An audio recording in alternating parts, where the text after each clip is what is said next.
Hey guys, so today we're doing a headshot session. We're photographing the entire company. This is day 2 of our shoot, and I just wanted to show you around our setup, what we got going on. So come on in and I'll show you what we got. So today's shots, we're going to be on a white background.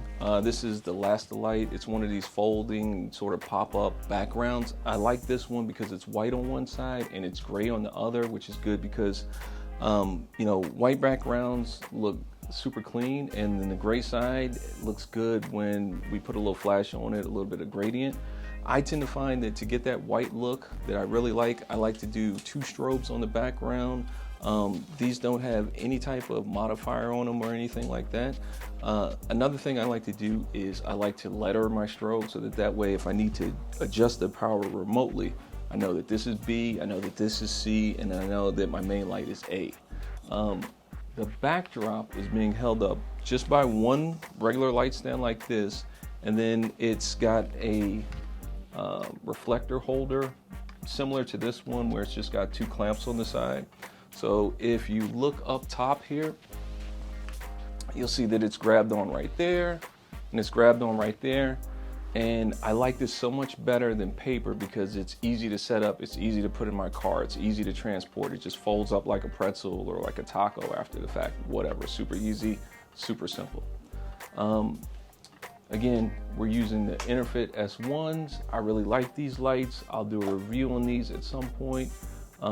They're around 500 bucks or so. Really consistent light, really good light quality.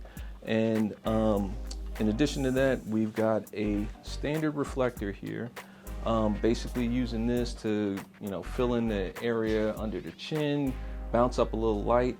I like these so much better than like the curved ones. I've tried those, and when you're doing headshots for a company that has people of different heights, different sizes, this is great because it gives you a really large area to bounce the light off, to where you don't have to be super precise with it. Whereas I find the curved ones, they take a lot more setting up to get that shot perfect. If you were doing, you know, photos for a makeup company or a beauty company or something, maybe I would use one of those curved ones because you want the light to be exactly in a certain spot and you want it to be perfect.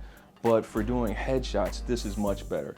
A lot easier to set up, and a lot easier to get the light in the space that you want it. A couple of other things that we do, I bring my laptop with me so that I can shoot tethered. I get an extra long cable so that I can move around the room and I don't have to worry about you know, the cord coming out or anything like that. And typically we'll bring our own monitor and we'll set it up for on-site viewing.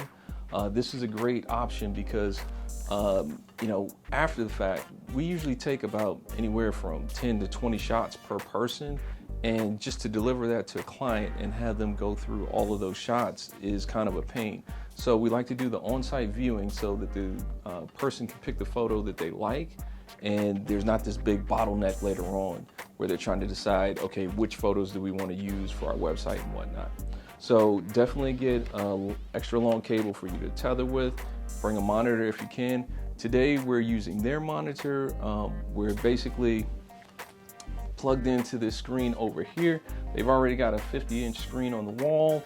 The room that we're in is a little bit tight, so rather than set up our own monitor and take up even more space, we figured it was better to have it over there, and then when we want to show the photos, we just move it out of the way, and then we kind of just scroll through the photos trying to figure out, you know, which shot is best.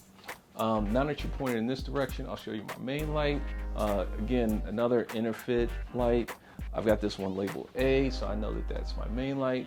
We're using the Cheetahstand QSB 34-inch, angled down so that, you know, not only does it light the face, it also will hit this reflector, bounce up, give us a little bit of fill in here so that you don't have those harsh shadows.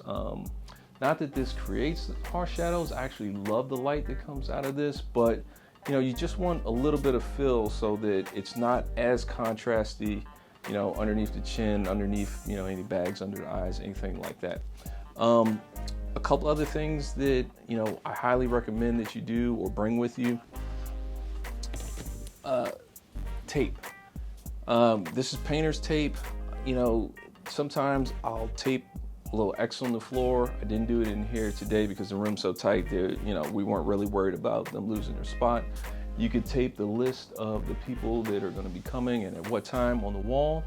But one other thing about this is sometimes you may have someone that, you know, has a jacket that's moving or something that just doesn't stay into place. You can take a little bit of this painter's tape, roll it over on itself, put it under the jacket and have it hold right there so it doesn't move. And because it's painter's tape, you know, you don't have to worry about it messing up anything. One of the other things that is pretty much a mandatory is a lint roller. You know, for headshots, people often wear darker colors. People wear black shirts, navy blue jackets, whatever. And there's always a little bit of hair, always a little bit of lint, something that, you know, it'll drive you nuts later on in Photoshop, trying to get rid of, you know, just roll it on, roll it off, no problem. And the other thing you want to do is bring an Eagles football. Okay, I'm a little bit biased. It doesn't have to be an Eagles football. This one is just kind of like a Nerf, kind of pillowy, you know, it's something, there's a zipper on the back, whatever. You might ask yourself, like, why are you bringing that? All right. So for me, I always find that it's, you know, people come up and if you don't give them something to do with their hands, they're just standing here like this. Turn to the left, turn to the right, and it looks like a mugshot. Whereas you give them something to do with their hands, it looks a lot more natural. And people feel a lot more comfortable when they have things in their hand. You know, it gets the elbows out from the body. You can stick your chest out more versus me standing here like this versus me standing like this, and I always crop it out of the shot. So like in the case of the one back there, you know, we're only shooting from like here up anyway, and then for the vertical ones, maybe we're shooting from like, you know, here up. You still hold it out of sight. One of the cool things about this though, you know, you bring your favorite sports team in or something, it's a talking point. It's something that, you know, you guys can start getting a rapport with, because, you know, a lot of times these headshots where you're photographing the entire company, they go by so quick to where you may only have 5 minutes, 10 minutes with each person. So when they come in and see this, there've been a lot of people that come in and say, oh, Eagles, oh, I can't believe you're an Eagles fan, you know, and they're, you know, Giants fans. But that's fine, we can have a little bit of interaction, as long as they're not a Dallas fan, in which case they get 2 photos and then get out. But no, it's a good talking point. We met some people that are like, oh, I used to live in Philly, you know, and there's a little bit of back and forth. And people get a lot more comfortable with you taking their photograph when you've had a little bit of interaction like that. So that's pretty much the setup. 1 main light, reflector, 2 kicker lights on the background. If we had more room, I would maybe do a hair light in some circumstances. However, since we're shooting on a white background, we don't need a whole lot of separation from the background. The hair light would make the hair look nicer for some people with darker hair, but just kind of given the constraints of this room.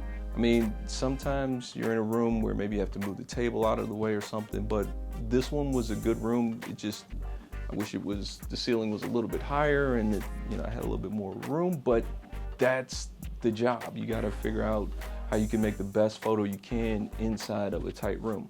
I'll show you some of the photos.